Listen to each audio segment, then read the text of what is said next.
Nintendo has shockingly re-released the very first Fire Emblem on the Nintendo Switch. Fire Emblem Shadow Dragon in the Blade of Light. The first story of Marth, the pantsless boy wonder, fighting against the evil dragon Medeus. I understand that there might be some reservation from newer Fire Emblem fans concerning the recent release of this first game. I think what you'll learn from this beginner's guide is that almost every Fire Emblem, regardless of what you've assumed, is created primarily with the new player in mind. Especially in this case, because Shadow Dragon in the Blade of Light is the very first game in the franchise. To put you at ease right off the bat, this game is one of the easiest games in all of Fire Emblem, especially with the much appreciated quality of life improvements in its 2020 Western release. Take advantage of everything this game gives you. Turn rewind, speed up options, save states. It makes for a much smoother experience. I'm serious. Speed up this game.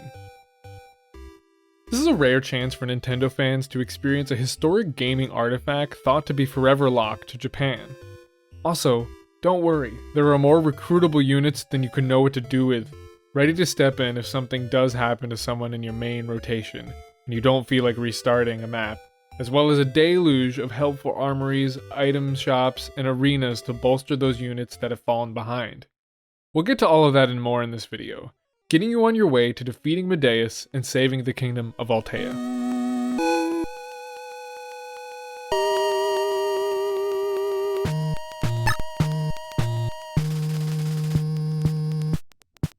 So right away, FE1 supplies a pretty helpful title screen that details the traits of every class and their base stats.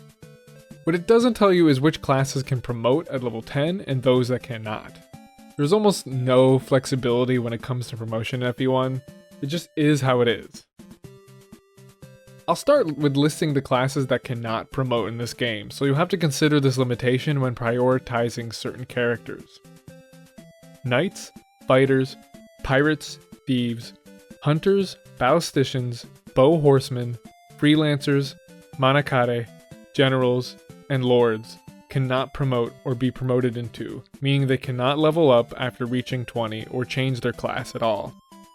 Now, lacking a promotion is by no means an end-all be-all for a character here. This is because promotion works a bit differently in FE1. Instead of predetermined stat boost being gifted upon a class change, it simply brings up stats to the new class's base threshold. If, let's say, your Cavalier's strength stat is already greater than 8 by the time you promote them, it is not altered once they change to the Paladin class. While this means promotion is not as beneficial short term, it makes it so your units who can't promote won't be left behind. All stats outside of HP and resistance cap at 20 no matter what, which you'll be surprised by how many of your units can reach that point even without promoting. Only 6 classes can promote, and for the sake of being thorough, I will list them here. Upon reaching level 10, your Cavaliers can promote to Paladins with the use of Paladin's Honor. Your Mercenaries can promote to the Hero class with the Hero Crest. Both your Mages and Curates have the opportunity to promote to the Bishop class with the use of the Bishop's Ring. All Archers can promote with an Orion's Bolt to the Sniper class. And finally, the Pegasus Knight will promote into a Wyvern Knight upon the use of a Skydrake Whip. It's important to know what these 5 items are so that you make sure to reserve a spot for them in your convoy until you're ready to use them. This title screen leaves out a couple of stats, namely luck and resistance. Resistance is a joke in FE1, as every unit will be stuck with a base 0 resistance stat with 0% growth rates. Growth rates are the chance at which a certain unit will receive an increase in a specific stat upon leveling. While growth rate charts are available online, it is not much of a concern in this game considering its easier difficulty. This means the only way to get a resistance stat higher than 0 requires stat boosting items of the permanent or temporary variety, which we'll get to later. Now luck does a couple of useful things as it plays a factor in both critical hit rate and magic avoid. Now I know magic sounds pretty busted, but a mage's spell casting damage is not affected by their strength stat, but the individual power of each spell. If you want to do more damage with a mage, you have to use a more powerful spell, that's it. Anyway, enough numbers and lists, let's at least get to the first level. Let's demonstrate using Chapter 1 as a case study, some of the basics of FE1's quirks. Starting out, you'll notice the lack of a colored grid that shows your units and enemy movement and attack range. This is a bit archaic, but easily managed as choosing a character lets you explore the outer reaches of their movement before committing. While you're here, you can also check out the character's stats and lovely portrait art.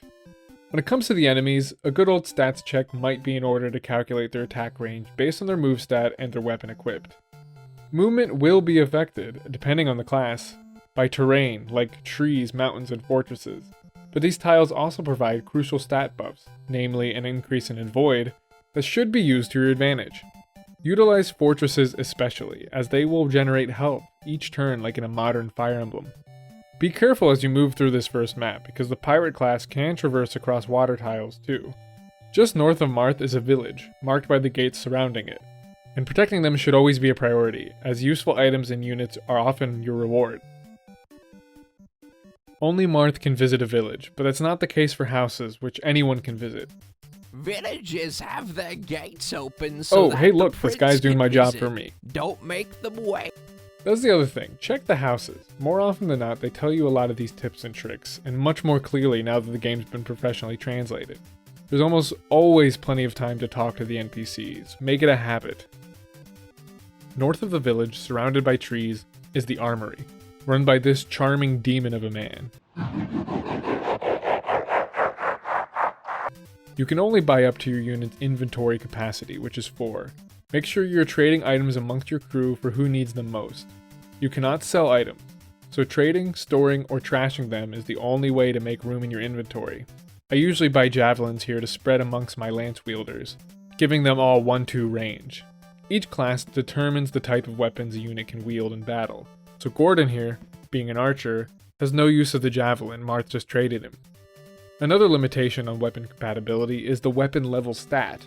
This determines if a character can handle the higher tiers of the respective weapon type. Gordon would be in a lot of trouble if a silver bow fell into his hands. His weapon level stat so low he wouldn't even know how to use it. Poor Gordon. But our trusty Jagan, the overpowered purple-spiked cold-blooded killer, has himself a silver lance and knows how to use it, ladies. Oh, it seems our wise knight has attracted the attention of one Princess Sheeta, who herself has a quite respectable weapon level stat of 7. Yeah. Give Sheeta Jagan's silver lance. Her base weapon level stat is high enough to use it right away, and he doesn't need anything special to still be a juggernaut. Sheeta is worth training up, but the starting 3 strength is very desperate for a strong weapon.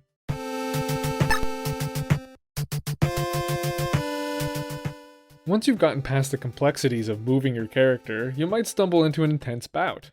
This thief with 3 strength has somehow leveled an entire village, and he must pay with his life before he reaches the next one. The thief's speed stat of 9 means he will be doubling all of your units except Sheeta, as his attack speed is at least 4 points higher than his opponent.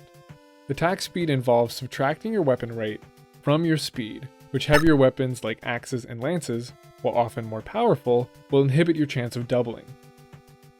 There is no in-game way to check weapon weight, and to be honest, don't worry too much. As long as you check speeds and know what type of weapons are generally heavier or lighter, you'll get a feel for what type of enemies your units can consistently double.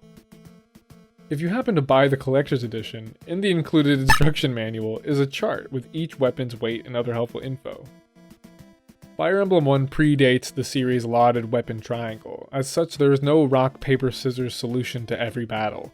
This makes most encounters less strategic, as a majority of the enemies in this game are weak grunts.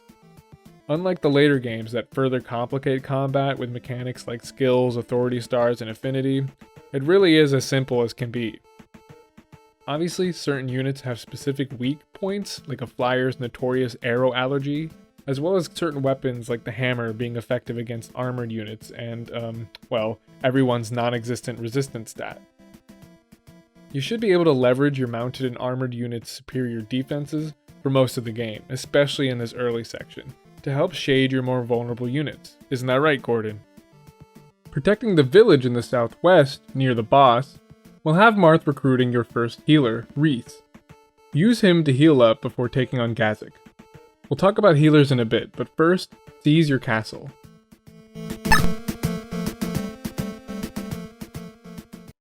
So we made it to level 2 and wow, a lot more enemies. Moving Drog here sets up a classic Fire Emblem tradition. tanking enemies on enemy phase so they can be picked off in player phase. This is crucial to getting the Gordons of the world up to speed. So yeah, combat and position is crucial to character growth, like always. This is also the case when choosing who is worth gaining the experience. With Mission 2, you get a lot of new characters joining Marth's army. With Ogma, who is great, you get Blue Barst and the Board Cord Axe Twins. This is the way I value these three. Barst is blue and has the highest strength. Alright boys, give him your good weapons, you're not part of my future. Make some tough decisions. If you do decide to stick with an axe user, which is a good idea, this chapter I recommend stocking up on axes at the armory. This game does not supply you with sufficient axe weaponry for the remainder of the campaign. I chose to buy Barst a complete second set of axes to store in the convoy until his current set breaks. Before every mission, survey the field to see if an enemy has a unique name and portrait. If so, they are either the boss, which should be obvious based on their position on the map, or a recruitable unit. We have two examples of this: the Pirate Daros, yet another axe user, and Castor, servant of Sheeta, along with Reese, who we got in the last chapter. Prioritizing where to allocate experience is key. That's right, I didn't explain how mages gain experience, which is a bit different in FE1. As the tip giving house will tell you, mages only gain experience from being subjected to damage, not from using their staves. While trying to promote your curates seems unnecessary because the game gives you plenty of good mages and bishops, the best way to go about it is having a trapped range unit like this Armor Knight on chapter 14 flail javelins for the whole match while you keep your curate topped off with health. Visiting houses will often clue you in on these things and how to recruit these new units. There usually isn't anything cryptic about recruiting requirements. Just make sure you check for their presence before mowing down the opposing army. It's easy to not notice an important character has spawned due to the generic overworld sprites. With Chapter 2, there are a total of 7 possible new characters brought into the fold, and only 2 of them have the ability to promote. That means it might be time to consider using stat boosting items to keep the single class units' growth up to speed. There are 9 permanent stat buffs, 8 of which can be purchased later in the game. I say, use these as you need them. You will pick up your fair share, but remember, you can buy more later, which I will detail in an upcoming spoiler-laden guide video. Money shouldn't really be a problem by the point they become available, and regardless, you can always grind for dollars in the arena. The manual raises weapon level. Use it on a thief, because that stat really isn't a problem for any other class throughout the game. The other 8, of which corresponds to the other 8 stats, can get many units important stats to the 20-point cap without promoting. I mentioned resistance before, and the talisman is your opportunity to move from 0 to hero. With a 7-point boost to resistance, mages have no chance. You cannot stack a second talisman on a unit as 7 is the cap for resistance. However, if you don't have a talisman, or you want to save it, buying pure water is a temporary fix, giving any unit a 7-point resistance stat that decreases gradually back to 0. And with that, you've hopefully beat Chapter 2 and feel confident about facing the challenge of Fire Emblem, Shadow Dragon, and the Blade of Light. I want to keep the beginner's guide as spoiler-free as possible, allowing you to meet many of the fun wrinkles the game throws at you for the first time in your playthrough. If you're interested in my opinion of the game to see if it's, any good and worth everything you've just watched, check out our review right here on Turnstyle. If you found this guide helpful, make sure to drop a like, comment, and subscribe for more content just like this.